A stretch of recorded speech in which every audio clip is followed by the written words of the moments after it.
রান্নার গ্যাসের সংকটের দরুন তমলুকের বর্গভীমা মন্দিরে প্রসাদ বিতরণ নিয়ে তৈরি হয়েছে অনিশ্চয়তা। গ্যাসের অভাবে মন্দিরে ভোগ দেওয়া বা কুপন কেটে ভোগ খাবার কোনো নিশ্চয়তা নেই। মন্দির কর্তৃপক্ষের তরফে জানানো হয়েছে, পরিস্থিতি স্বাভাবিক না হলে আপাতত 21শে মার্চ পর্যন্ত ভোগের বুকিং বাতিল করা হয়েছে। কুপন বাতিলের কথা ফোন করে জানিয়ে দেওয়া হচ্ছে ভক্তদের, তবে কোনো ক্রমে চালু রাখা হয়েছে মায়ের ভোগের ব্যবস্থা। এদিকে শহর থেকে জেলা এলপিজি আকালের ছবিটা বদলাচ্ছে না মোটেই। সকাল থেকে গ্যাস ডিস্ট্রিবিউটরদের অফিসের বাইরে লাইন দিয়েছেন সাধারণ মানুষেরা। অনেক সাধারণ মানুষের বাড়িতেই গ্যাস ফুরিয়েছে, ভরসা দোকানের খাবারই। অনেকেই আবার রান্না চালাচ্ছেন কয়লার উনুন বা ইন্ডাকশন ওভেনে। শুধু সাধারণ মানুষ নয়, কপালে ভাঁজ পড়েছে হোটেল মালিকদেরও। তাদের কাছে গ্যাস সিলিন্ডার মজুত করা থাকে, কিন্তু এই আকালের বাজারে তাদের মজুদ গ্যাস সিলিন্ডারও প্রায় শেষ। অনেক জায়গায় আবার গ্যাসের আকালের জন্য বন্ধ রাখতে হয়েছে মিষ্টির দোকানও। অন্যদিকে গ্যাসের আকাল শহর থেকে জেলার বিভিন্ন প্রান্তে। কলকাতা ও জেলা স্কুলে স্কুলে গ্যাস সিলিন্ডার নিয়ে সংকট তৈরি হয়েছে, যার ফলে রান্না হচ্ছে না মিড ডে মিলে। কোথাও আবার রান্না হলেও তা করা হচ্ছে কেমিস্ট্রি ল্যাবের গ্যাস দিয়েই, আর নইলে ভরসা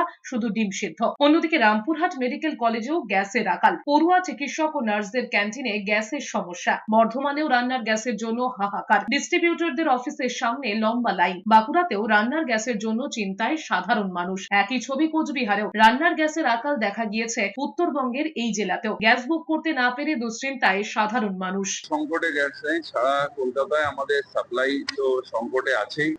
গ্যাস পাচ্ছি না এবং দামও আপনি জানেন যে 60 টাকা করে অলরেডি বেড়ে গেছে। সুতরাং মানুষ খুব ক্রাইসিসের মধ্যে আছে। বিজিসিএল এর আমাদের যেগুলো আন্ডারগ্রাউন্ড পাইপলাইনে দিয়েছে, আমরা অলরেডি পারমিশন দিয়ে দিচ্ছি, কিন্তু তারা কোথা দিয়ে গ্যাস আনবে, গ্যাস আনতে পারবে কিনা, ডোমেস্টিক সাপ্লাই করতে পারবে কিনা, এটা তাদের ব্যাপার। কিন্তু আমরা যেটা পারমিশন সেটা আমরা দিয়ে দিচ্ছি।